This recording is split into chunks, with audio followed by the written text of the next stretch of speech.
la gestion de patrimoine, j'avais jamais anticipé ou voulu entreprendre dans ce domaine. C'était juste, j'apprends des connaissances et des compétences qui me serviront à moi quand je serai riche. J'ai fait pas mal d'événements de networking, business. À chaque fois, on me parlait du podcast. Je me suis lancé le 12 septembre 2023 et j'ai fait une vidéo sur ma chaîne YouTube. J'avais dit dans cette vidéo, le 12 septembre 2025, j'aurais lancé mon business, je prendrai pas mon CDI et je serai indépendant financièrement. Il faut que le contenu que tu donnes gratuitement, ça te fasse chier limite parce que tu donnes trop de valeur gratuitement. Bienvenue Louis dans ce 4e épisode de podcast. Pour te présenter rapidement avant qu'on démarre, tu es en master à Dauphine, en alternance en banque privée chez Oettinger. Tu crées du contenu depuis plus d'1 an sur YouTube avec une chaîne sur laquelle tu publies des contenus éducatifs autour de la gestion de patrimoine ou du patrimoine en général. Bienvenue. Merci Clovis pour l'invitation, plaisir. Ouais, je te corrige sur Oettinger, c'est pas méchant, c'est juste que après quand moi je dis Oettinger, les gens ne se rendent pas compte de quelle banque c'est. Mais effectivement, ouais, ça s'écrit Oettinger, comme tu l'as prononcé. Et suite à une francisation d'un nom suisse initialement, ça se prononce Oettinger, mais ça s'écrit Oettinger, ouais, exactement. Ok. Donc, merci pour l'invitation, plaisir d'être avec toi autour de ce micro. Avec grand plaisir. Bah écoute, on va commencer directement. Moi j'ai une question qui m'intéresse, c'est pour revenir un peu sur ton parcours, comment est-ce que tu t'es intéressé à la gestion de patrimoine, toi de ton côté ? Ouais, alors, donc, comme tu l'as dit, je suis en Master 2 gestion de patrimoine à Dauphine, donc depuis la licence 1. Moi j'ai fait toutes mes études sup à Dauphine, okay. Mais j'ai fait notamment la L3 gestion de patrimoine. Je me suis spécialisé dès la 3e année. Sauf erreur, il me semble que Dauphine est la seule école qui permet de se spécialiser aussitôt. Normalement c'est plutôt en master, voire même en master 2. Mais bref, donc effectivement je me suis intéressé très tôt et donc spécialisé très tôt en gestion de patrimoine. Alors pourquoi suite à de nombreuses beaucoup de choses, mais pour faire très simple, moi je suis en terminale, Covid, Covid, confinement, etc. Quand j'étais en terminale, à ce moment-là je voulais faire kiné, je connaissais rien à la finance, j'aimais juste le corps humain, etc. Donc j'ai dit vas-y je vais faire kiné, mais sans trop de conviction. Et donc confinement, le pétrole tombe à moins 30 ou moins 40 $, je sais plus, un truc comme ça. Et en fait, moi je connaissais rien du tout au marché, à la finance, à la bourse, au futur, etc. Et je me dis mais comment c'est possible ? Donc ça me surprend un peu, ça m'intéresse, je me renseigne de ouf. Et en fait, par ce biais-là, je me suis énormément intéressé après au marché financier, aux finances personnelles, à l'investissement et donc plus globalement vraiment à la finance de marché. Suite à ça, j'apprends que Dauphine existe, parce que moi j'étais dans mon lycée de provincial à Nice, personne ne m'avait parlé de Dauphine avant. J'apprends ça via une connaissance, via la sœur de mon meilleur ami de l'époque. Et en fait, j'apprends que Dauphine existe, je me dis mais c'est trop stylé. Moi je veux faire de la finance, un peu de droit, un peu de trucs. J'ai pas les moyens d'aller dans une école de commerce post-bac et j'ai pas envie de faire prépa. Donc je vais à Dauphine, je découvre Dauphine, finance, droit, etc. Via une connaissance éloignée, je fais un stage en gestion de patrimoine dans un CGP, un petit cabinet à Nice l'année d'après, donc l'été, okay. Entre ma L1 et ma L2. Je découvre la gestion de patrimoine à ce moment-là, ça m'intéresse de ouf, je me dis vas-y go, dès la L3 je me spécialise, ça sert à rien de continuer de faire un truc général, c'est ce qui me fait kiffer, donc je me suis spécialisé là-dedans, à la base uniquement pour avoir ces connaissances en gestion de patrimoine. J'ai jamais voulu être banquier privé ou CGP ou autre. Juste ça m'intéressait, j'avais envie d'apprendre des trucs qui m'intéressaient et c'était ça, donc c'est tombé là-dessus quoi. Trop bien. Moi ce que je trouve fascinant c'est que ce soit après une crise, enfin justement le Covid, et que toi pendant que les marchés sont dans la merde entre guillemets, c'est à ce moment-là que toi tu t'y intéresses, ça doit être un contexte assez particulier. Bah, je sais pas, j'avoue que ouais c'est vrai. Après je me dis c'est là aussi où il se passe le plus de choses parce qu'en fait quand les marchés montent, ça me serait pas venu à mes oreilles en fait que tu vois dans un contexte comme 2023 ou 2024 où les marchés globalement ça monte, il y a pas de souci. Oui, il y a des petites crises conjoncturelles mais il y a rien de structurel. En l'occurrence là en 2020 à l'époque, mars 2020 crash, tout le monde, même les non initiés comme moi à l'époque, entendent parler de la bourse. Il s'avère que c'était le pétrole à moins 40 $, moi qui a été un peu mon élément déclencheur. Ça aurait pu être n'importe quoi d'autre, mais c'est juste qu'à ce moment-là, je me dis comment littéralement de l'or noir, tu peux être payé pour en acheter. Je comprenais pas. Ouais. Bon, après il s'avère que c'était des capacités de stockage limitées, c'était des futurs, c'était pas le cours du pétrole, etc. Mais tout ça, je l'ai compris justement par la suite, quoi. Ok. Et tu as commencé à créer du contenu avec justement la gestion de patrimoine. Est-ce que tu as déjà fait d'autres choses avant Ouais, non, rien à voir. Donc, du coup, effectivement, j'ai commencé à créer du contenu, mais un peu plus tard. Donc, Donc du coup je fast forward, j'intègre Dauphine, je fais mon stage de CGP, je kiffe, je me dis dès la L3 je me spécialise là-dedans, en L3 donc je fais mon premier semestre là-dedans, je me spécialise en gestion de patrimoine, j'adore. Deuxième semestre de L3, je pars à l'étranger, en Erasmus à Sydney, je pars tout seul, là c'est vraiment le gros déclic, c'est-à-dire que moi j'avais toujours voulu entreprendre et faire très simple, en gros à Sydney je me retrouve seul à l'autre bout du monde sans connaître personne, avec des podcasts entrepreneuriaux dans les oreilles toute la journée. C'est à ce moment-là aussi qu'a énormément explosé le concept et le format du podcast en français sur le domaine entrepreneurial. Donc moi, tout était... c'est aussi à ce moment-là que ChatGPT a émergé d'ailleurs, c'était en janvier 2023. Enfin, plein de choses se sont passées à ce moment-là. Ce qui m'a poussé à lancer une boîte, une marque. Pour cette marque, j'ai lancé mon compte Instagram pour faire de la com, pour faire de la promo de cette marque. Ce compte Instagram, en fait, c'est toujours le même aujourd'hui. Il a juste évolué avec le temps. Mais donc, si je fais fast forward encore, j'ai lancé cette marque-là, je rentre en France, j'intègre le master gestion de patrimoine. Et en fait, au bout de 2-3 mois, je me dis, vas-y, je vais parler gestion de patrimoine parce qu'en fait, c'est ce qui me fait kiffer, c'est ce que je suis. Et forcément, quand tu parles de quelque chose qui est assez différenciant parce que personne n'en parlait à l'époque et que j'avais la chance d'être dans un bon cursus, dans une bonne banque, etc. Et qu'en plus, j'aimais faire du contenu parce que j'en avais déjà fait à l'époque de base. J'avais aussi fait des vlogs sur ma chaîne YouTube quand j'étais parti à dessiner. Bref, j'avais déjà fait plein de trucs. Donc tout ça a fait que ça a bien marché, j'ai eu un peu de chance. Et depuis, j'ai continué et ça a évolué jusqu'à aujourd'hui, quoi. Ok, incroyable. Pour revenir très rapidement sur la marque, c'était une marque de joaillerie, vêtements, c'était quoi ? Ouais, c'était une marque de bracelets. C'était une marque de bracelets. En gros, c'était plus une marque de développement personnel qui s'apparentait via des bracelets. Ça s'appelait Nasto, d'où Louis Nasto, parce que Nasto, c'est pas mon nom de famille. Et donc, en fait, la marque s'appelait Nasto. J'ai créé de base, le compte s'appelait Nasto Shop. Ensuite, j'ai appelé le compte Louis Nasto et j'ai gardé ce nom-là parce que c'est quand même beaucoup plus simple que Cheneveau à prononcer. Et donc, pour éviter que les gens écorchent mon nom à chaque fois, j'ai gardé ce nom-là, quoi. Ok, du coup, tu me parles de l'émergence des podcasts, etc. Toi, tu as lancé le tien qui s'appelle Gen Doers. D'ailleurs, j'adore le nom. Je trouve ça très très beau comme nom parce que c'est vraiment ce truc de faire des choses. Pour moi, c'est quelque chose de très important. Peu importe si ça marche pas, peu importe la conséquence, faire des choses, ça a un sens et c'est cool, je trouve. Et tu as reçu 21 invités, donc tu fais actuellement partie des 1% des personnes qui ont dépassé les 20 invités. C'est une stat qui est assez cool. Et pourquoi est-ce que toi tu as lancé ce podcast ? C'était quoi l'intention derrière ça ?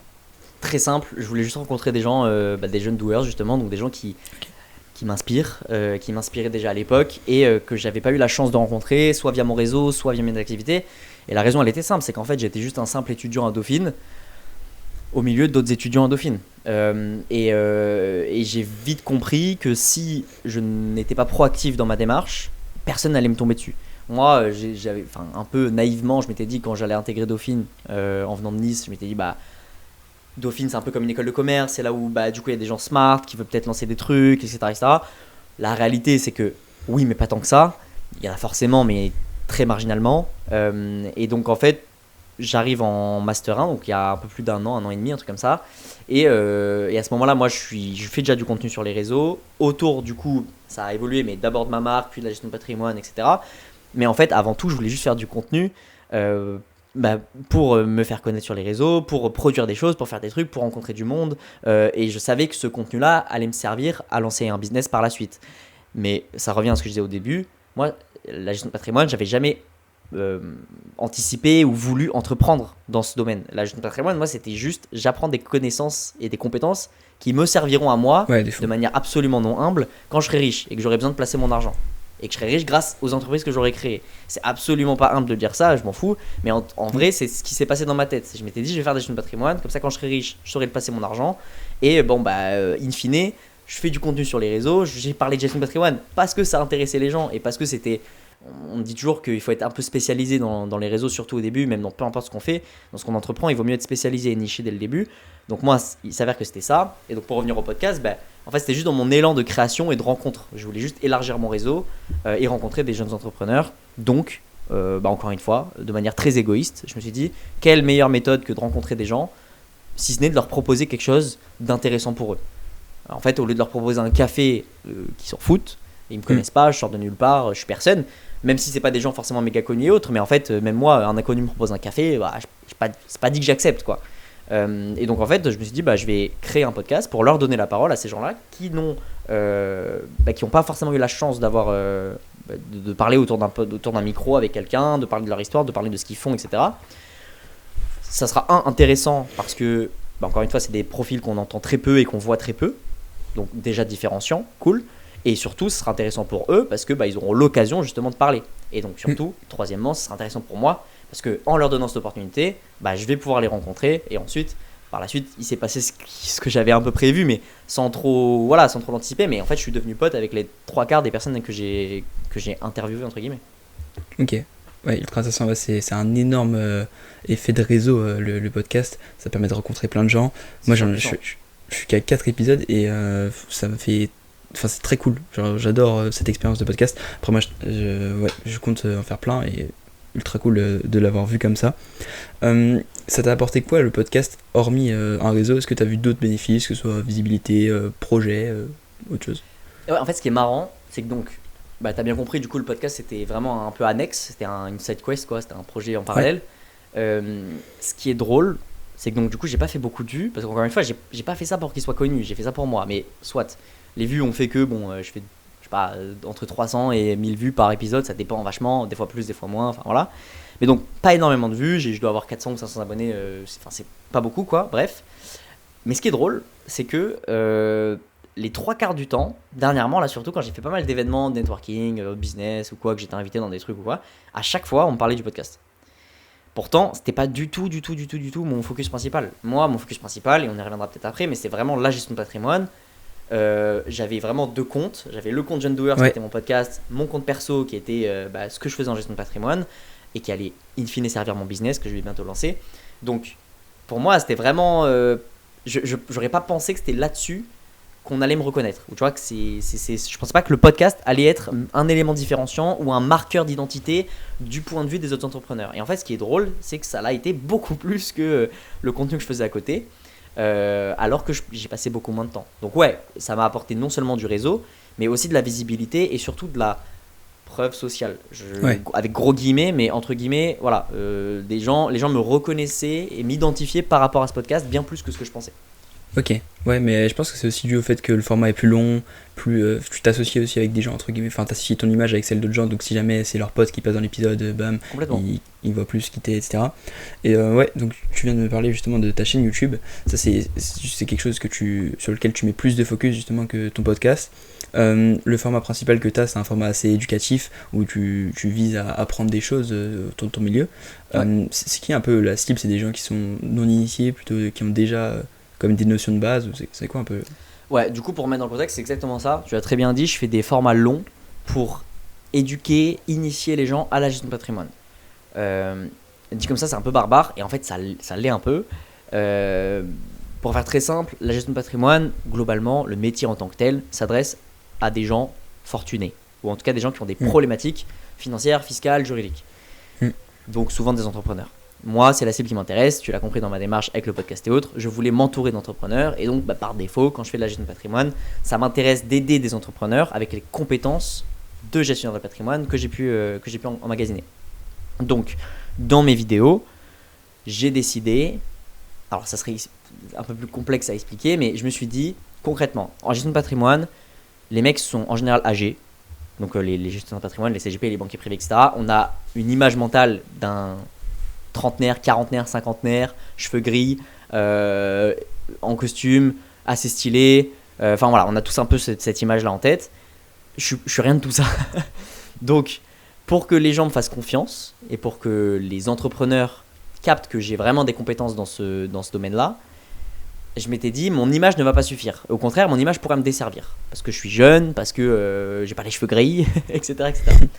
Donc, je me suis dit, quoi de mieux que de prouver par l'exemple, de prouver par les vidéos, par le contenu, que les gens peuvent avoir confiance en ce que je dis. Tout simplement parce que je maîtrise mes sujets. Donc, je me suis dit, je vais faire des grosses formations qui n'existent pas sur les réseaux. Littéralement, ça n'existe pas, et je peux encore le dire aujourd'hui, ça n'existe toujours pas, alors que ça fait 1 an et demi que j'ai lancé le truc. Et je sais qu'il y en a beaucoup qui veulent pas me recopier, mais en tout cas qui veulent suivre le pas, et je les encourage, mais pour l'instant, en tout cas, il y en a très peu qui l'ont fait. À faire donc des vidéos longues, des mini-formations gratuites de 1 heure, 1 heure et demie, sur des sujets, à chaque fois, larges de la gestion de patrimoine. J'ai fait ma première vidéo, je crois, c'était sur la fiscalité de l'immobilier, j'ai fait après sur les PACS, les mariages, les successions, donc toutes les problématiques matrimoniales et successorales.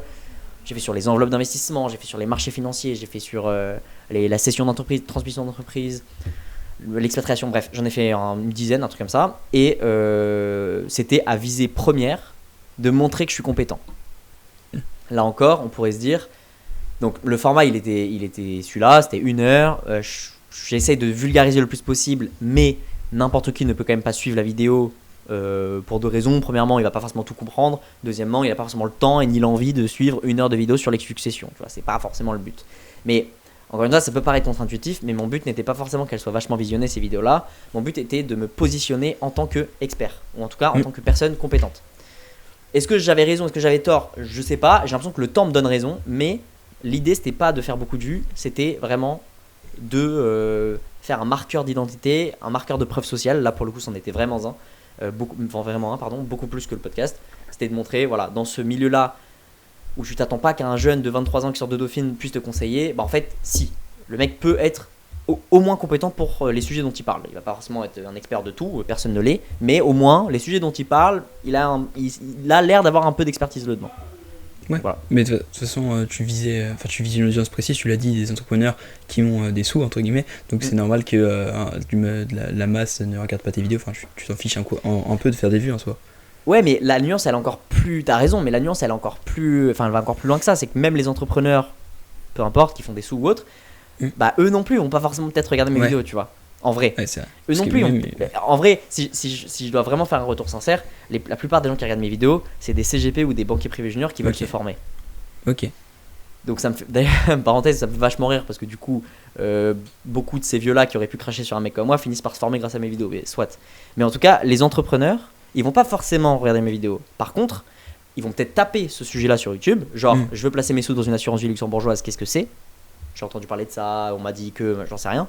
Ils vont taper ça et ils vont voir qu'en fait, au milieu de toutes les vidéos un peu moyennes, un peu bancales, faites par des mecs qui sont pas du milieu, qui durent entre 7 et 12 minutes, bah t'as un mec qui a fait une vidéo de 1h30 sur le sujet. Alors peut-être que tu vas pas regarder les 1h30, mais tu vas te dire attends, ce mec là, il a creusé le sujet plus que tous ceux que je vois là. Donc tu lui dis ouais, ok, pas mal. Et même si tu vas pas la regarder, tu vas me garder en tête. Et quand tu retaperas un autre sujet de gestion de patrimoine, toujours, parce que c'est les mêmes problématiques qu'on adresse et elles sont larges, bah je sais pas, tu vas taper, voilà, je veux vendre ma boîte cette fois, maintenant, une fois que je l'ai lancée, je veux la vendre. Bon, bah tu vas taper session d'entreprise, pareil, tu vas tomber sur plein de vidéos avec ma même gueule sur une miniature où il y a une vidéo d'1h30 sur le sujet. Et tu veux dire, attends, mais ce mec là, ça veut dire qu'il a fait des tutos et des formations complètes sur tous les sujets que les gens abordent de manière très superficielle. Voilà, c'était un peu mon pari de base. Encore une fois, je sais pas si ça a marché, je sais pas si ça marchera. Moi, c'est un pari de long terme. J'ai l'intuition que le temps me donne raison, mais encore une fois, on n'en sait rien. Oui, non, de toute façon, c'est très clair. Même si jamais tu n'arrives pas à toucher tout le monde, les entrepreneurs qui auront ces problématiques-là précises, tu y réponds, bam, tu démontres que tu es expert sur le long terme. Franchement, ça me paraît cohérent, en tout cas, à ma petite échelle. Et justement, tu parlais de que ça allait desservir ton business à l'avenir. Qu'est-ce que ce business que tu souhaites lancer autour, justement, en alliance avec cette création de contenu? En gros, je vais lancer une boîte de conseils en gestion de patrimoine. Alors pas forcément en placement financier premier abord, mais on va pas rentrer dans les détails, mais concrètement je vais lancer une boîte de conseils pour les entrepreneurs au sens large. En gros, tu es un entrepreneur en France, tu as entre 20 et 35 ans, il n'y a pas de limite d'âge, mais globalement c'est les gens qui peuvent me faire confiance et qui sont un peu dans ma cible. Tu as des problématiques fiscales, de structuration, que ce soit en France ou à l'étranger, tu veux peut-être t'expatrier, tu payes peut-être trop d'impôts, tu veux peut-être lancer une autre activité, faire de l'investissement IMO, enfin tu as plein de problématiques, tu sais pas vraiment à qui t'adresser. T'as pas envie de t'adresser à un avocat fiscaliste pour plusieurs raisons, t'en connais pas, tu sais pas s'ils sont bons, tu penses qu'il va te prendre trop cher, etc., qui sont des raisons vraies ou fausses, hein, mais en tout cas t'as tes raisons en tant qu'entrepreneur et tu sais pas trop à qui t'adresser, tu te dis bah finalement ce mec là qui fait du contenu depuis 2 ans, il a pas l'air trop con, il prend pas très cher, est-ce que je mettrais pas un pied dans la porte et je prendrais un call avec lui de 1 heure ou 1h30 et je parlerai de mes problématiques et je vois ce qu'il peut m'aider, comment il peut m'aider. Donc c'est un peu le postulat qu'on a, voilà. Incroyable, c'est vraiment très très bien pensé je trouve parce que ça fait longtemps que tu produis du contenu, t'as fait pas mal de choses, t'as créé ton school aussi, je sais pas si c'est dans la même direction mais c'est exactement un peu la même dynamique. C'est le school, donc en fait c'est une communauté d'entrepreneurs, il y a 200 ou 250 membres aujourd'hui. C'est des entrepreneurs et des professionnels du milieu, avocats, notaires, experts comptables, juridiques et autres, qui sont réunis, donc, et plein d'entrepreneurs surtout, une grosse composante d'entrepreneurs, qui sont réunis au milieu d'une communauté.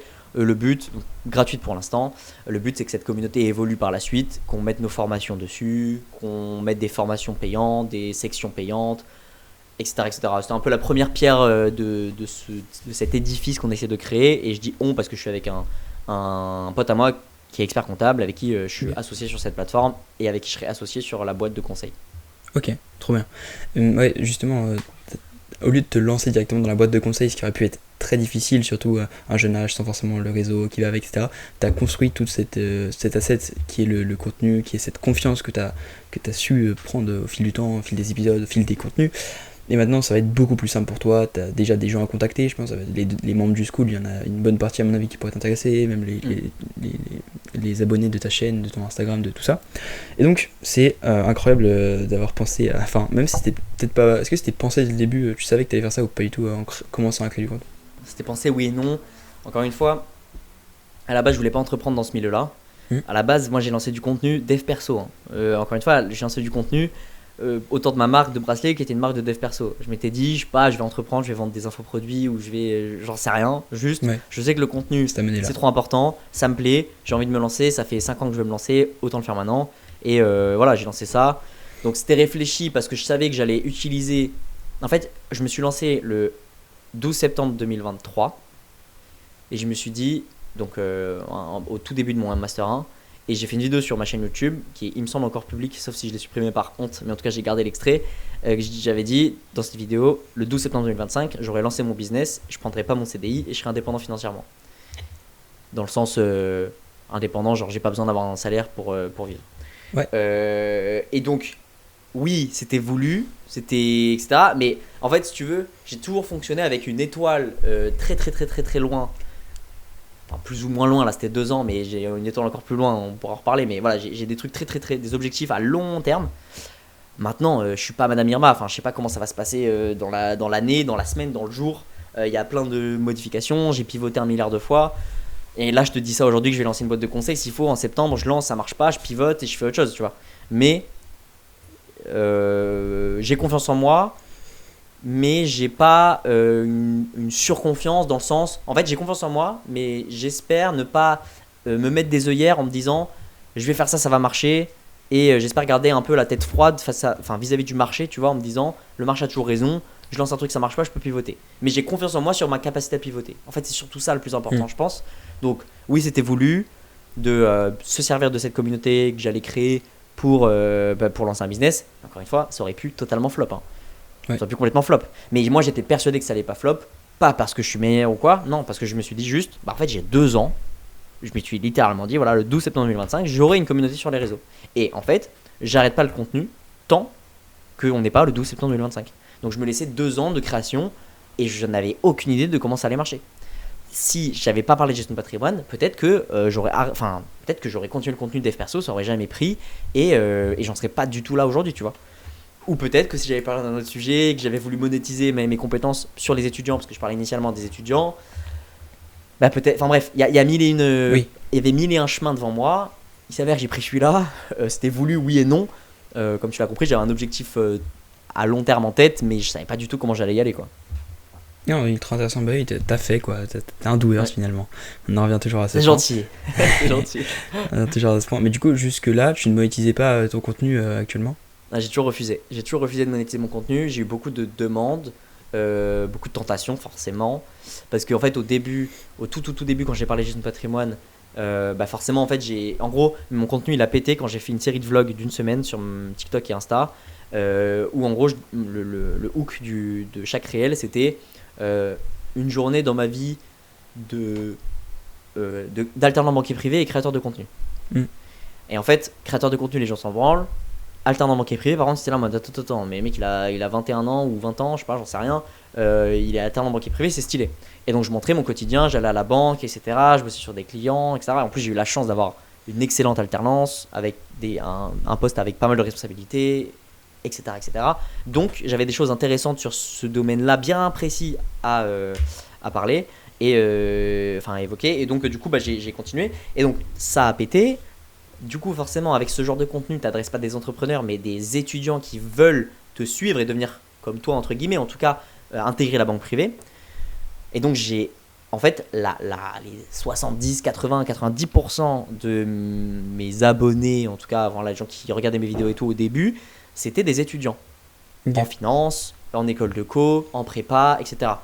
Qui avaient en gros mon âge, moins 1 an, 2 ans, ou à peu près mon âge, et qui voulaient intégrer des banques privées. Donc, cette communauté-là, elle était méga demandeuse, hyper aggro, hyper présente. Elle suivait toutes mes vidéos, elle regardait tout, etc. Parce qu'il n'y avait personne d'autre qui parlait de ça sur les réseaux. C'était au moment où Jocaris avait pété sur la finance de marché, au moment où Chiara Operto avait pété sur la finance d'entreprise, et les gens ne connaissaient pas la banque privée. Parce qu'en fait, on leur parlait de banque d'investissement et de banque d'affaires, mais on leur avait jamais parlé de banque privée.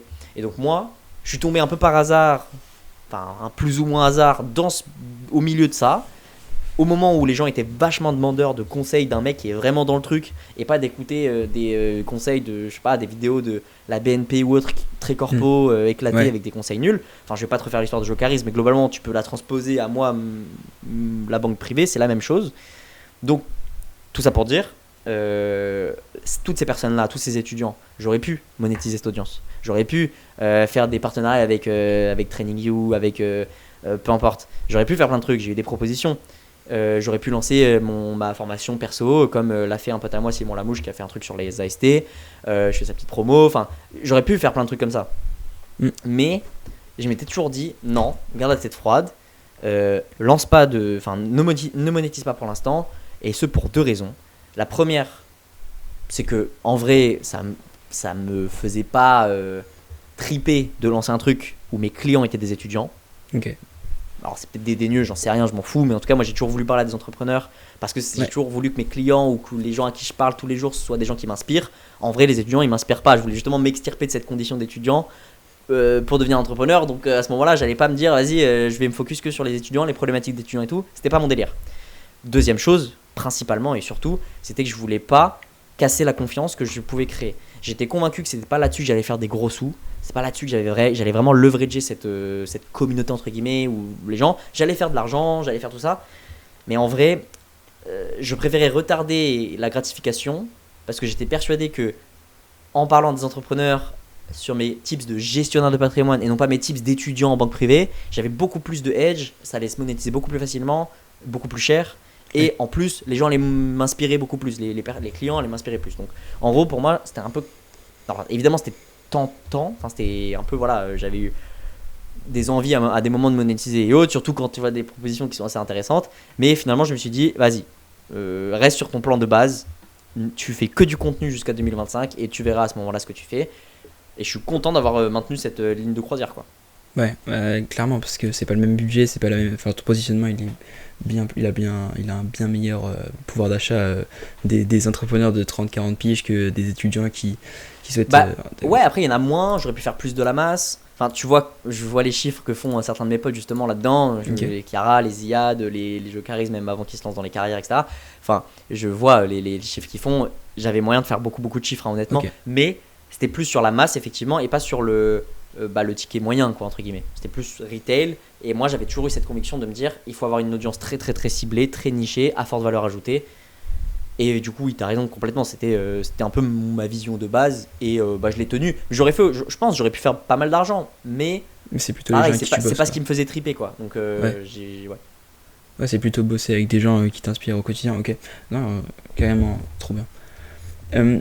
Justement, quand tu crées des contenus pour qu'ils soient intéressants, de valeur, entre guillemets, c'est quoi les 3 points que toi tu regardes si jamais un mec qui regarde ce podcast, il veut créer des contenus à forte valeur ajoutée qui vont démontrer son expertise? Comment est-ce que toi tu te positionnes sur ça? Comment est-ce que tu te questionnes? Alors 3 points. Premièrement, être le plus authentique possible. Vraiment le plus authentique possible. Ouais. Deuxième point, être le plus pédagogue possible. Essayer de l'être en tout cas.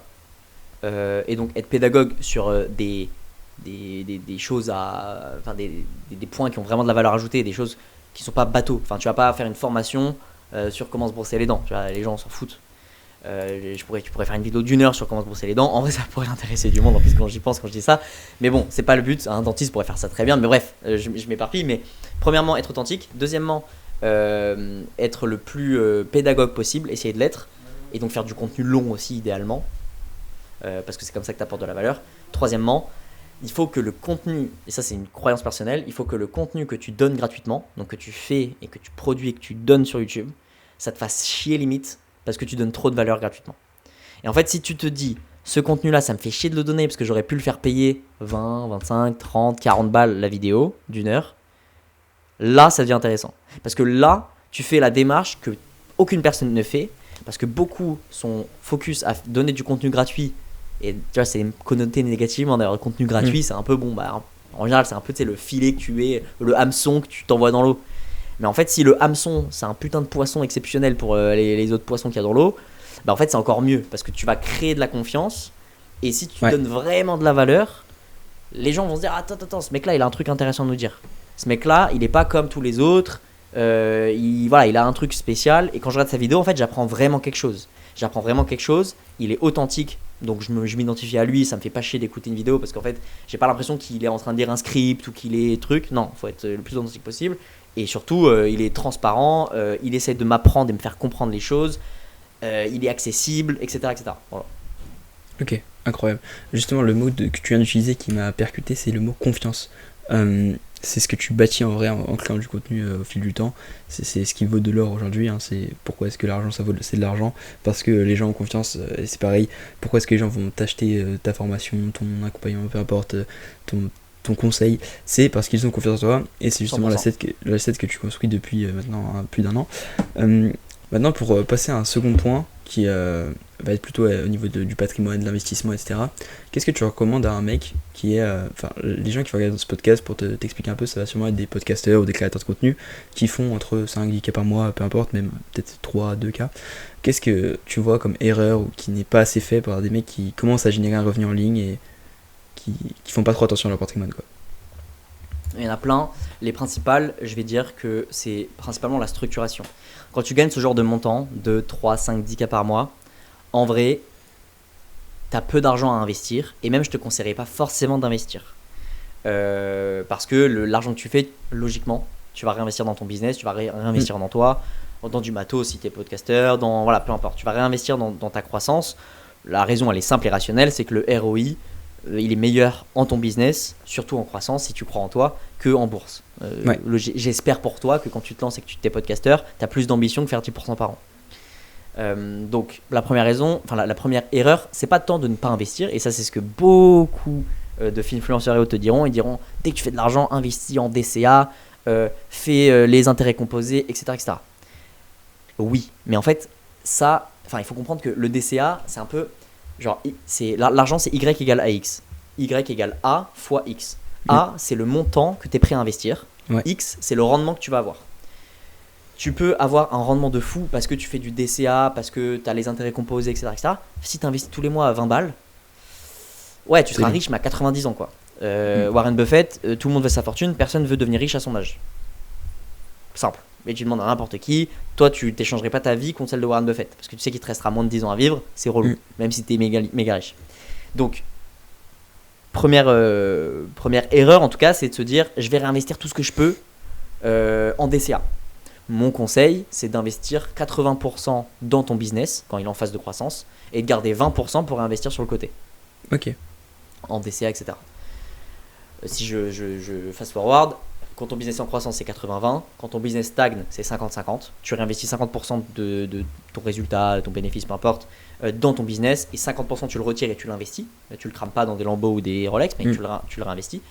Et quand ton business est en décroissance, tu réinvestis 20% dans ton business pour essayer quand même de maintenir un peu le peu de flow que tu as. Mais tu réinvestis 80% dans des actifs, donc que ce soit de l'action, des actifs financiers en bourse, des actifs immobiliers, des fonds private equity, peu importe. Donc première erreur sur l'investissement, c'est de ne pas respecter cette règle des 3 phases qui est business en croissance 80-20, phase normale 50-50 et après 20-80. Deuxième erreur, c'est de ne pas se structurer correctement.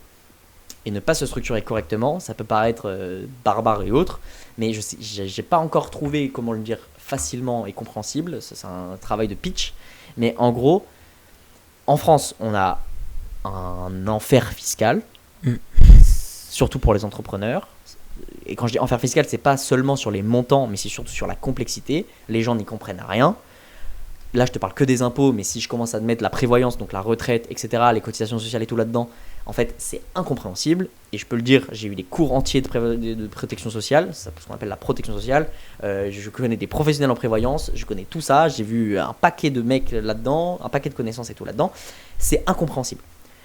Littéralement, mes meilleurs profs à Dauphine là-dedans, et ils étaient excellents dans le domaine. Dauphine qui est quand même le meilleur master là-dedans en France, pour préciser, pour se rendre compte de la dinguerie. Les profs ne savaient pas te dire où est-ce que l'argent partait. Dans certains cas, ils ne savaient pas. Ils te disaient littéralement la règle, on ne la comprend pas. Donc voilà, juste pour se rendre compte de la dinguerie. Donc ça, c'est la réalité. C'est pas politique, c'est pas un truc, c'est juste la réalité factuellement. C'est très complexe à comprendre pour les entrepreneurs qui en plus ne sont pas initiés. Si c'est complexe pour les professionnels, on la voit la réalité pour les entrepreneurs. Donc se structurer, ça passe par avoir une structure sociétale, donc une société adéquate et appropriée à tes besoins, à ton activité. Une fois que tu as ta société, ta structuration adéquate, donc là, très rapidement, tu as auto-entreprise, EURL ou SARL si tu es plusieurs, SASU ou SAS si tu es plusieurs, etc. C'est les trois seules formes en fait, on va pas aller sur les SCI et autres, mais si tu as une boîte, une activité commerciale, c'est les 3 seules formes. Donc ça passe par ça, laquelle tu dois choisir. Une fois que tu as choisi la bonne, tu l'as choisi en général pour optimiser ta rémunération, donc pour optimiser tes impôts, ta fiscalité, pour ne pas payer trop. Donc ça passe par le mode de rémunération. Très simplement, si tu es en SAS, tu es donc assimilé salarié, donc tu peux te faire des fiches de paye. Donc tu peux soit te faire des fiches de paye, donc un salaire, soit te verser des dividendes. Pareil, si tu es en EURL ou SARL, tu es ce qu'on appelle un TNS, travailleur non salarié. Tu peux te faire soit des management fees, donc bref, des trucs.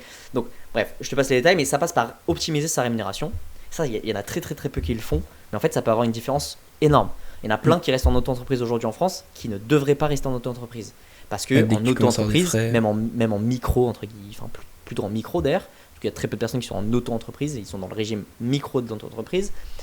Il y a plein d'avantages au début, mais potentiellement des inconvénients en fonction de ton activité. Si tu as beaucoup de dépenses, tu ne vas pas les passer en charge, tu es imposé sur ton CA, etc. Bref, la partie structuration, au début, c'est ce qui rogne le plus de capital à un entrepreneur. On en revient au tout début, tu peux investir 20 balles par mois, mais tu peux économiser beaucoup plus en te structurant mieux. Le levier fiscal, surtout au début, mais même encore après, mais encore plus à la fin, je dirais. Mais le levier fiscal, pour moi, durant toute la vie d'un entrepreneur, c'est extrêmement important et il faut vraiment le prendre en compte. Et ce levier fiscal, troisième point, il passe soit par rester en France, soit par s'expatrier. Il y a énormément de jeunes entrepreneurs qui veulent s'expatrier ou qui, en tout cas, n'ont pas forcément d'attache particulière en France, qui se voient bien partir à l'étranger, qui ont envie de voyager, qui ont envie d'être digital nomade, j'en passe et j'en passe. Ça, c'est aussi intéressant d'un point de vue fiscal, mais pas que. Parce qu'il y a plein d'expatriations qui se font aussi pour avoir du levier networking. Moi, je dis souvent, les gens qui vont à Dubaï, en vrai, je pourrais faire un podcast entier là-dessus, mais en gros, c'est pas tant sur l'argent. Tu vas pas tant optimiser tes impôts, entre guillemets, en allant à Dubaï. Parce que oui, tu as 0% d'impôts, mais tu payes une blinde, tu as 5% de free stripe sur le CA, bref, je pourrais dire plein de choses, mais en gros, les gens vont à Dubaï. Le vrai edge de Dubaï, c'est pas tant l'économie fiscale, parce qu'en fait elle passe dans le lifestyle, elle passe dans plein de choses, mais c'est surtout le levier networking. Et en fait un business, ça reste de la rencontre souvent de personnes, de clients, de partenaires et autres. Donc bref, l'expatriation, c'est pas que du levier fiscal, mais aussi du potentiel levier networking ou autre. Voilà, c'est un peu les 3 points que je dirais pour n'importe quel entrepreneur. En vrai, c'est même pas que les jeunes, c'est n'importe quel entrepreneur, et c'est le taf qu'on fait nous en banque privée pour des entrepreneurs bien plus successful entre guillemets, ou en tout cas bien plus avancés. Mais ça se réfléchit selon moi dès le début. Ouais, moi je pense que ça passe beaucoup par du conseil, sans comptable, sans quelque chose comme ça. Pour moi, c'est compliqué justement de choisir la bonne forme, d'être vraiment informé, surtout que pour des entrepreneurs dont c'est pas la formation du tout, la plupart du temps, c'est juste quelque chose qu'on doit faire par tâche administrative obligatoire, quoi. Et toi, justement, tu parles en banque privée, tes clients, c'est des entrepreneurs en grande partie, ou quel type de client tu peux avoir? C'est assez large, mais dans 90% des cas, tu as une boîte dans le lot. Tu as un entrepreneur dans le lot. Alors, soit c'est la boîte de la personne que tu accompagnes, de ton client, soit c'est la boîte des parents de ton client. Et en fait, ton client est juste un héritier. Mais les fortunes, elles se font il y a très peu de fortunes qui se font en tant que salariés. Alors oui, on a une partie de cadres dirigeants, ce qu'on appelle les cadres dirigeants, c'est les C-level, donc les CEO, etc., des grosses boîtes, CAC 40 et autres.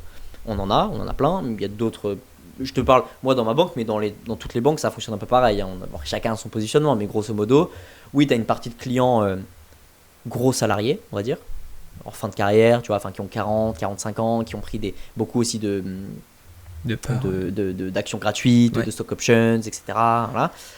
Tu as cette partie-là. Tu as une partie d'entrepreneurs aussi de tout âge, entre guillemets. En banque privée, c'est quand même plutôt des mecs qui cash out, donc qui sont sortis de leur boîte, soit à un tour de table, soit qui ont carrément vendu à un fonds ou autre, qui sont en général du coup un peu plus jeunes. Ils ont on en a des fois qui ont même 25 ans, enfin c'est assez rare, mais en général c'est plutôt 30-35 ans, surtout dans la tech et autres. Et après, tu as les grandes familles, les héritiers, etc. Grandes familles françaises, voilà. Ok, et donc tu as fait avec ce genre de clients qui ont des hauts patrimoine, qui ont fait des choses cool quand même dans leur vie, ça débloque quelque chose, que ce soit sur l'argent, au niveau mindset entre guillemets ou... Je sais pas. Alors, peut-être pour beaucoup.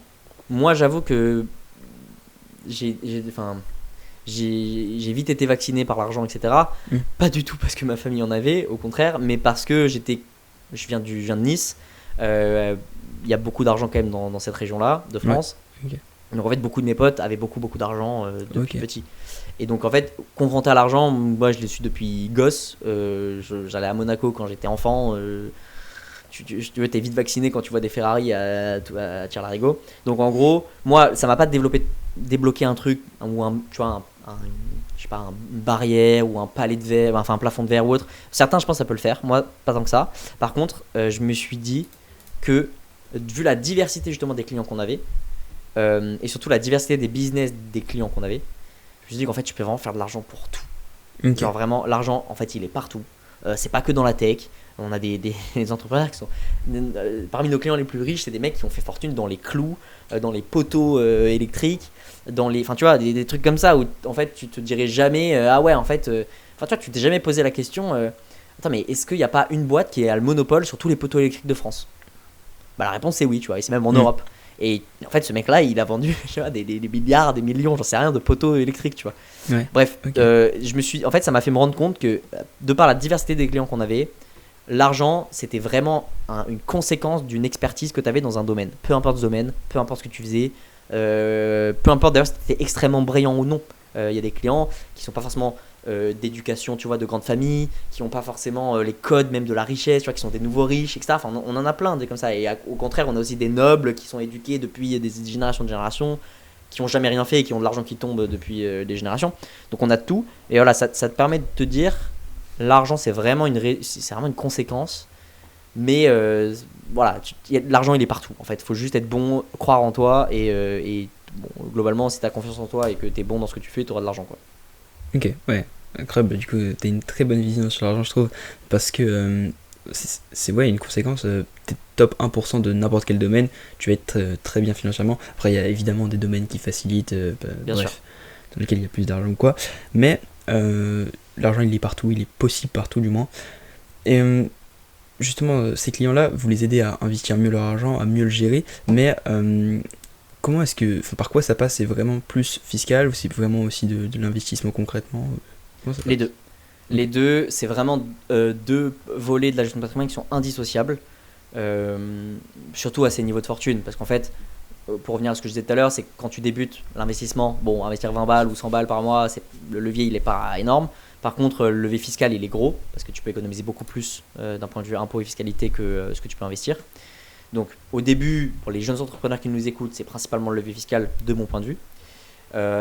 Et d'ailleurs, c'est la principale compétence des CGP, des conseillers en gestion de patrimoine, qui s'adressent à des patrimoines un peu plus faibles que ceux qu'on adresse en banque privée.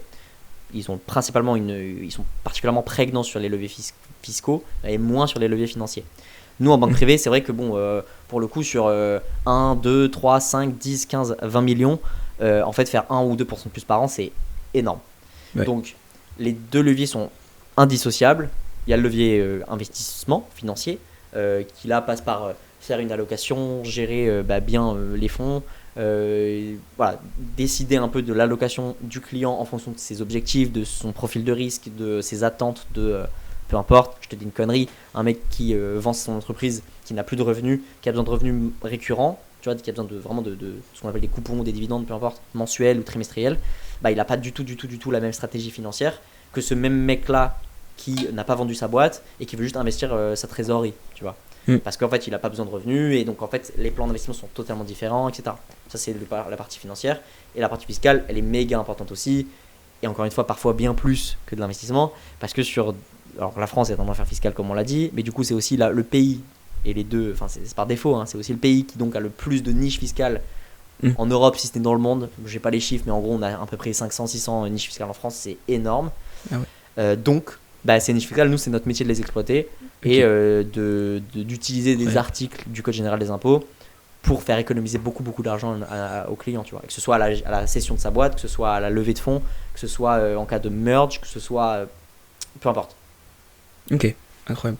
Et justement, là, tu parles en partie d'entrepreneurs qui ont déjà cash out, qui ont déjà vendu une partie de leur boîte ou toute leur boîte. Mais lorsqu'on est encore dans le train, lorsqu'on est encore en train d'entreprendre, que ce soit, on va dire, au milieu de notre aventure ou quoi, ça reste quand même important pour toi d'investir autre que dans sa boîte, donc que ce soit en action, peu importe.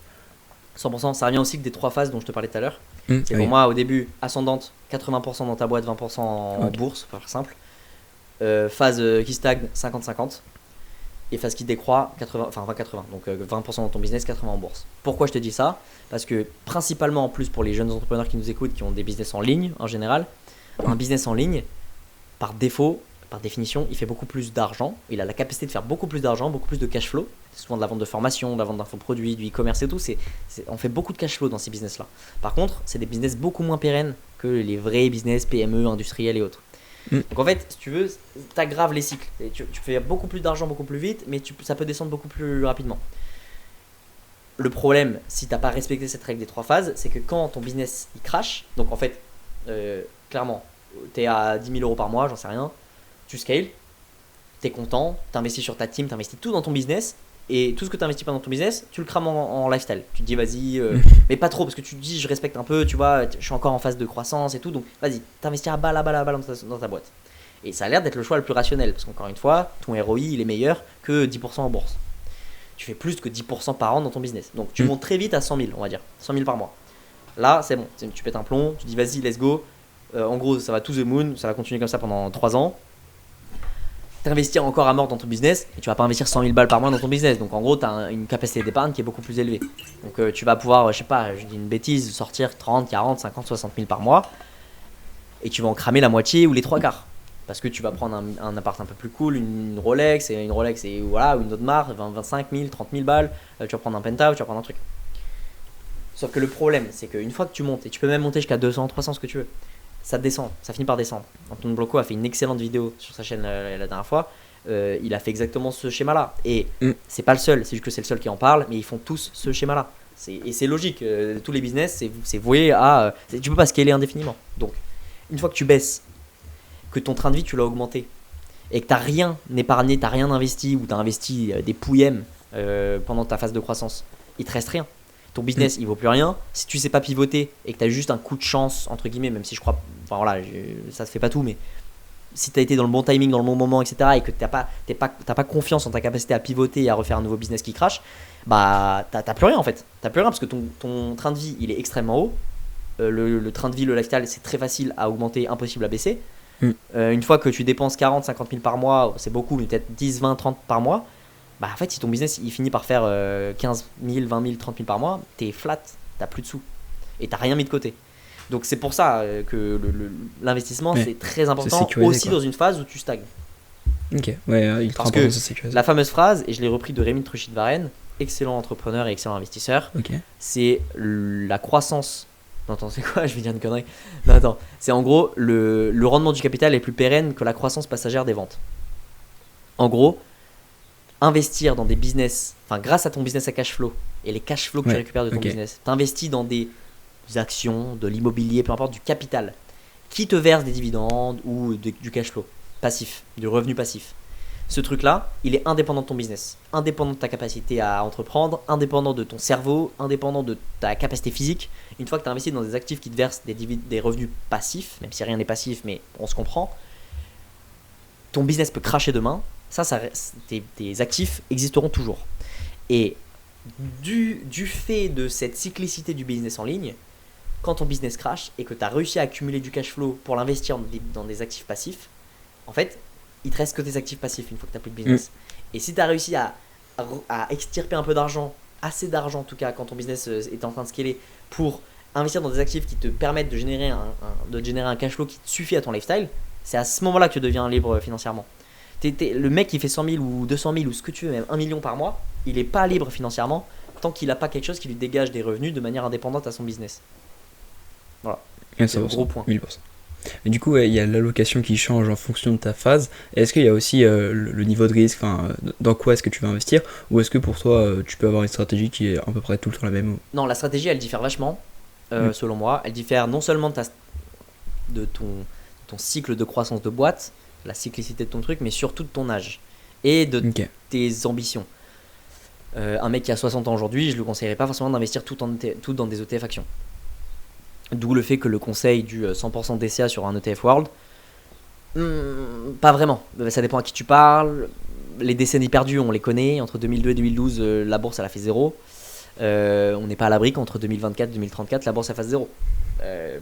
Donc un mec qui a 60 ans, est-ce qu'à 70 ans il a envie de se retrouver avec le même capital qu'il y a 10 ans? Je suis pas sûr.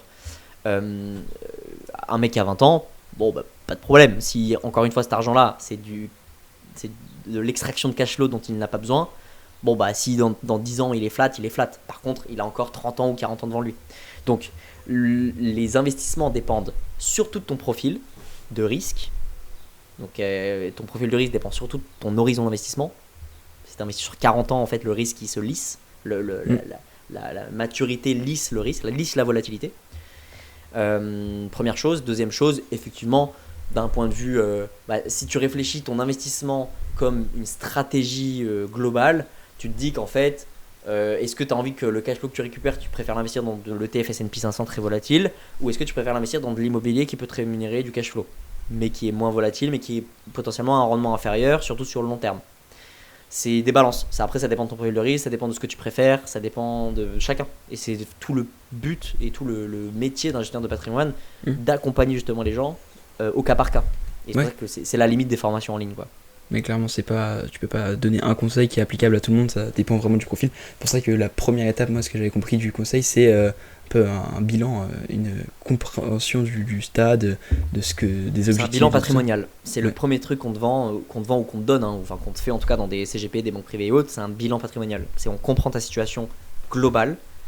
Là aussi, c'est tout l'intérêt d'un gestionnaire de patrimoine qui a une vision large et qui n'est pas juste un conseiller financier ou un conseiller fiscal ou autre. C'est une vision très large parce que tout est imbriqué, tout est interdépendant. Ton horizon d'investissement va impacter tes investissements qui vont impacter du coup ta structuration va aussi impacter ton investissement, enfin tout est lié. Donc c'est important, effectivement, tu as entièrement raison d'avoir une compréhension parfaite de la situation globale du client avant de faire quoi que ce soit. Ok, ouais, ultra intéressant. Moi, ce que je vois de mon prisme, c'est qui fréquente pas mal d'entrepreneurs sur en ligne, etc. Je vois qu'il y en a peu qui investissent vraiment, qui sont bien éduqués sur ça, etc. Ou même qui font appel à du conseil. Donc, est-ce que pour toi, c'est quelque chose qui devrait être plus mis en œuvre par ces entrepreneurs, d'aller soit se faire conseiller, soit de s'éduquer via soit tes vidéos, d'autres vidéos, peu importe. Ouais, oui, c'est mon point de vue, ils devraient le faire. Maintenant, quand tu es entrepreneur, tu te dis jamais j'ai raison et le marché a tort, mais tu dis toujours attends, le marché il a raison, est-ce que c'est pas moi qui fais mal les choses? Les entrepreneurs devraient s'y intéresser plus. La vraie question, c'est pourquoi ils s'y intéressent pas plus. Il y a plusieurs réponses, ça dépend des profils. Pour faire un profilage assez simple, quand tu es entrepreneur à Dubaï et que tu fais 100 000 par mois, tu n'as pas de fiscalité, tu as l'impression qu'en fait tu es déjà optimisé fiscalement, tu as investi passivement vite fait sur des ETF et tu investis en IMO, tu as l'impression d'être 100% conseillé ou optimisé, tu vois. Tu as l'impression de ne pas pouvoir faire plus. En vrai, tu peux faire beaucoup plus, mais c'est pas non plus complètement faux. Tu es quand même pas mal par rapport à un entrepreneur qui est en auto-entreprise en France et qui, voilà, tu vois, et qui investit rien et qui, voilà. Donc, déjà, il y a plein d'entrepreneurs qui, effectivement, devraient s'y intéresser plus, mais ne se sentent pas forcément les clients types, ou ne se sentent pas forcément impliqués ou, tu vois, ciblés. Et la deuxième chose, c'est effectivement, pour adresser ces clients-là, ça passe par l'éducation. Du coup, ça passe par leur faire comprendre qu'en fait, c'est plus intéressant et ça serait plus intéressant pour eux. Et qui c'est potentiellement des clients types d'une solution qui les arrangerait, qui les ferait gagner beaucoup d'argent, etc. Mais ça, c'est tout le travail des créateurs de contenu, des businessmen là-dedans, enfin des entrepreneurs et tout. Et ouais, donc ouais, c'est ça. Pour moi, il devrait plus. La vraie réponse, c'est comment on fait pour qu'il s'y intéresse plus, tu vois. Ok. Ouais. Moi, il y a une question qui vient de m'apparaître dans la tête et qui m'intéressait sur ton avis, vu que tu es un profil qui quand même fréquente un milieu, la banque privée, Ouais. etc. Quelle est ton opinion sur les crypto-monnaies, les actifs un petit peu plus exotiques que ce qu'on peut voir classiquement? Bah, alors, les actifs exotiques, c'est très large, mais si on se concentre que sur les cryptos, moi, j'adore les cryptos. Ok. Je suis très Quand même. fervent défenseur de la blockchain, en fait, de la technologie. J'adore la technologie blockchain pour tous les avantages qu'on connaît. Et si on parle vraiment de crypto et non pas de technologie, j'aime beaucoup le token Bitcoin. J'aime beaucoup le Bitcoin en tant que tel. Enfin, même pas le token, mais plus la blockchain Bitcoin. Encore une fois, pour toutes les questions qu'on connaît. Enfin, voilà, le fait qu'il y en aura 21 millions, pas plus, le fait que c'est déflationniste, le fait que, enfin, voilà, tout ça, c'est quelque chose qui m'intéresse énormément. Donc ouais, moi j'aime beaucoup les cryptos. Selon moi, ça doit faire partie d'une allocation de manière minoritaire, ou voilà, une petite partie d'une allocation, mais ça peut être une plus grosse partie pour certains. Encore une fois, ça dépend du profil de risque, ça dépend de l'âge, ça dépend de ton profil, etc. Investir sur du Bitcoin passivement en DCA, c'est pour moi un truc qui est un peu obligatoire. Mais après, c'est propre à chacun. Encore une fois, quand tu es gestionnaire de patrimoine, ton but, c'est certes d'orienter le client et c'est de lui exposer toutes les stratégies possibles. Mais après, si ton client il est pas à l'aise à aller sur de la crypto, même si tu l'éduques, que tu lui expliques ce que c'est, etc. Bon bah c'est pas ton problème. C'est l'argent de ton client quand même. C'est pas le tien quoi. Donc toi, tu as envie d'investir en crypto parce que tu penses que c'est bien pour lui. Si lui il a pas envie, là, il investit pas. Ouais, ça c'est mon point de vue. Et après, le point de vue du coup de la banque privée, des banquiers privés, des institutions, etc., c'est plus complexe. On voit quand même que ça s'améliore, c'est en mutation pas mal ces problématiques-là. On l'adresse de plus en plus. Mais en fait, c'est même pas tant du ressort des banques privées, qui certes sont quand même assez frileuses, mais c'est surtout du ressort de la réglementation qui nous interdit de commercialiser ce genre de solution. Okay. Aujourd'hui, en France, on peut pas vendre un ETF Bitcoin. Ok, je savais pas du tout. Il n'y a pas d'ETF. Alors, il y a des particularités, il y a des ETP, il y a des ETN, il y a plein de trucs, mais l'ETF iShares BlackRock, dont tout le monde a parlé quand il s'est lancé, on ne peut pas l'investir en Europe. Ok, je pensais parce que la réglementation UCITS, oui, okay. etc. Ouais. Et il y a plein de. Et c'est voué à évoluer sûrement. Les employés de BlackRock doivent faire un très bon lobbying pour essayer j'imagine, de développer leur solution en Europe. C'est un gros marché. Mais voilà, les banques sont assez frileuses pour la plupart. De moins en moins tout de même, mais il faut que la réglementation suive. Ok, intéressant. Maintenant, pour revenir sur des points un petit peu plus généraux et qui vont pouvoir parler à tout le monde, donner un petit peu de tes connaissances, est-ce que tu aurais une leçon sur l'argent en général qui t'a marqué, que tu aimerais transmettre Bah, ça revient à ce que je disais tout à l'heure, c'est pour moi l'argent c'est une résultante, c'est la conséquence d'une action en général entrepreneuriale. C'est une conséquence. Les gens qui font le plus d'argent, et je l'ai vu, c'est pas ceux qui voulaient en faire le plus. Très souvent, c'est des personnes qui ont juste une expertise, une compétence, une passion, et qui travaillent énormément de manière acharnée avec un peu de chance, et qui finissent par en faire beaucoup. Mais c'est pas du tout. Je connais personne qui a fait beaucoup d'argent, et en tout cas qui a su le conserver parce qu'il voulait vraiment en faire beaucoup. On le voit, les trois quarts des mecs qui ont pris des pool bags, des gros bags de money pendant la crypto, les bull run et autres, pour rester sur le domaine, sur le thème de la crypto, les trois quarts, ils ont tout perdu. Parce qu'en fait, l'argent facile, il se dépense facilement aussi, quoi. Donc, il y a une vraie différence entre gagner de l'argent et être riche. Il y a une vraie différence entre gagner de l'argent et avoir un patrimoine. Et sur le long terme, certes, faut pas mourir. Ça sert à rien de mourir le plus riche dans le cimetière, mais ça sert à rien non plus d'avoir. Mon point de vue, si vraiment tu veux être libre financièrement, ça sert à rien d'avoir gagné des millions si tu as tout dépensé et que tu n'as rien mis en place et que voilà. Alors tu as peut-être profité et c'est peut-être le point de vue de chacun. Chacun est libre là-dessus, mais mon point de vue à moi, si tu veux être libre et donc ça passe par la liberté financière, tu dois te constituer un vrai patrimoine. Et ce vrai patrimoine-là, il se réfléchit avec des stratégies. Et ça peut totalement être corrélé à ton business, qui peut être un cash flow, etc., ton activité cyclique, mais ça peut pas se résumer à cette activité-là. Parce qu'on l'a vu, au bout de 2 ans, une moyenne la durée de vie moyenne d'un business en ligne, c'est 3 ans. Donc, Voilà. Mais c'est très court. Ouais. Très très court. Si jamais tu mets rien en place, ouais, ça meurt vite quoi. Ok. C'est ça. Si jamais tu avais une leçon, plutôt une action concrète à mettre en place, que ce soit toutes les semaines, tous les mois, tous les ans, pour justement incrémenter son patrimoine, progresser financièrement, entre guillemets, qu'est-ce que ce serait? Un truc simple? Bah, là, je fais pour le coup, je vais donner des conseils très basiques, et c'est ce que j'essaie de. Enfin, je donne pas trop parce qu'il y en a qui en parlent bien mieux que moi, des Mathias Bacchino, des Mounir, etc. Mais concrètement, c'est d'épargner pas mal. En fait, ça dépend de ton profil. Si t'es entrepreneur, encore une fois, ça se résume par ce qu'on a dit avant. Investir, 80-20, les 3 phases, etc. Si t'es salarié, c'est selon moi investir en immobilier. Parce qu'en fait, en France, mine de rien, c'est un enfer fiscal, mais un paradis bancaire. Et beaucoup le sous-estiment. Le levier bancaire en France, c'est vraiment exceptionnel, littéralement. C'est vraiment exceptionnel au sens pur du terme. C'est qu'en fait, on est les seuls en Europe et même les seuls dans le monde à avoir un levier aussi intéressant. Et c'est pas que le levier, c'est avoir des taux en fait fixes. La plupart du temps, c'est des taux variables. C'est avoir des assurances, des garanties, tout un tas de choses qui fait que l'écosystème d'investissement immobilier en France est très intéressant. Donc, si tu es salarié, et je dis ça parce que les banques regardent ton profil emprunteur et qu'un profil emprunteur est boosté quand tu es en CDI par rapport à quand tu es entrepreneur. Quand tu es entrepreneur, tu peux faire les chiffres que tu veux, tu n'arriveras pas à lever si tu mets pas les choses en place. Il y a plein de mécanismes pour faire des trucs, ça c'est ce qu'on peut apprendre et on peut faire du conseil là-dessus. Pour beaucoup d'entrepreneurs, ça marche très bien, mais c'est plus complexe. Si tu as un bon CDI, moi je conseillerais d'investir en IMO. Mais après, il faut aimer, c'est propre à chacun. Enfin, okay. Je suis pas très bon pour donner des conseils généraux. Ouais, c'est ça, il n'y a pas de conseils généraux. Un truc qui pourra être plus général, ouais, ça se dit. Par contre, ça va être un livre que tu as lu sur la gestion financière, sur la finance en général, que tu conseillerais à chaque fois. J'aime bien demander ça aux invités, un livre qui les a marqués sur leur thème. J'ai pas lu beaucoup de livres investissement. Ok. Ça doit être j'ai pas lu beaucoup de livres investissement. Et en fait, je trouve que c'est très réducteur parce que t'as des livres de Charles Gave qui sont intéressants, t'as des livres. Ouais, t'as pas mal de livres qui sont intéressants, mais je trouve que c'est assez réducteur. Pour moi, c'est beaucoup plus large. Encore une fois, l'argent, c'est une résultante. Alors oui, tu peux apprendre à investir et autres, évidemment, mais c'est peut-être plus philosophique, je dirais.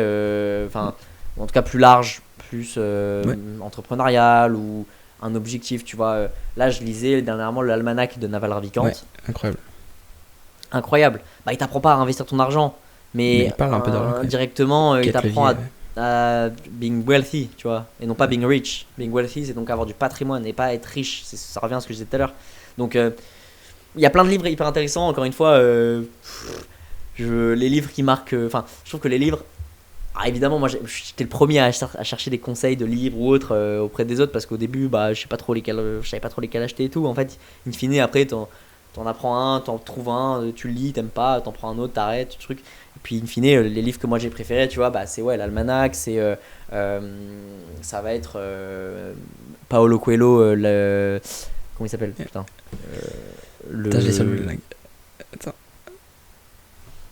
Bon, bref, ça va me revenir. Mais le livre de Paolo Coelho, l'alchimiste. Voilà. Donc, c'est des livres comme ça, alors qu'au début, c'était pas du tout ces livres-là qui me faisaient triper, tu vois. Ok. Tu vois, j'ai lu comme tout le monde La Semaine de 4 heures, j'ai lu comme tout le monde Père riche, Père pauvre, j'ai lu comme tout le monde, tu vois. Mais parfois, c'est des livres un peu moins connus ou qui te marquent plus. Ou... Voilà. Ok, incroyable. On a un peu parlé du futur en début d'épisode, pour y revenir. C'est quoi un peu la vision pour la suite? Qu'est-ce que tu as envie de bâtir? Bah, grosse question. Moi, j'ai toujours eu beaucoup la volonté de construire quelque chose de grand. J'ai toujours voulu créer quelque chose qui me surpassait, qui me dépassait, qui allait même potentiellement se perdurer et tout. Je sais pas, peut-être que ça sera en gestion de patrimoine, peut-être que ce serait créer, je sais pas, la banque du futur, peut-être que ça serait juste prendre du plaisir dans ce que je fais, tu vois. Moi, là, encore une fois, la finance, la gestion de patrimoine et tout, ça m'intéresse. J'ai un edge là-dessus parce qu'il y en a très peu de mon âge qui parlent de ça, etc., qui ont une communauté autour de ça, etc. Enfin, il y en a très peu. Donc j'ai un edge, en tout cas pour mes premières activités, je trouve que c'est intéressant. C'est rationnellement logique de lancer quelque chose là-dedans. Maintenant, c'est pas dit qu'à 50 ans, je fasse de mon métier la gestion de patrimoine ou que je crée une banque et tout. En vrai, c'est même pas tant ce qui me fait triper, tu vois. En vrai de vrai, je te le dis ça. J'ai beaucoup d'ambition, je sais pas trop où je vais la mettre, mais le principal, c'est que ça revient au truc du début. J'ai envie de créer des trucs importants, des gros business, des choses qui me font kiffer. La gestion de patrimoine, c'est qu'un moyen d'y arriver. Et surtout, de base, c'était quand même, pour se rappeler, des compétences qui allaient me servir une fois que j'aurais, enfin, tu vois, une fois que je serais devenu riche grâce à mes autres business. Donc, ouais, je sais pas, on verra. Ok. Encore une fois, j'ai une North Star très très loin. Je préfère la garder pour moi. Ouais. Qu'est-ce que enfin, tu vois, ce que je vais faire entre temps, on verra. Ce qui arrive entre temps. Ok, incroyable. Ouais, très compliqué de se projeter. Bah écoute, on te souhaite que de la réussite, que ce soit dans n'importe quel domaine, ce qui te plaira, c'est le plus important selon moi. Et merci beaucoup en tout cas pour ton temps, pour cet épisode. C'était super. Gentil. C'était un Merci à toi, mot Clovis, pour l'invitation. Bon, écoute, dernier mot. Just do quoi, just do it, c'est comme dirait Nike, hein, Phil Knight, fondateur de Nike. J'ai adoré sa biographie d'ailleurs, je la conseille. Mais donc non, je dirais, je sais pas, un mec qui veut entreprendre, bah, juste fait des choses. Le meilleur conseil que je pourrais donner, c'est parce que je l'ai appris à mes dépens et que en parlant un peu autour de moi, je me suis rendu compte que beaucoup l'apprenaient aussi à leurs dépens. Au début, quand tu veux entreprendre, tu veux souvent déplacer des montagnes.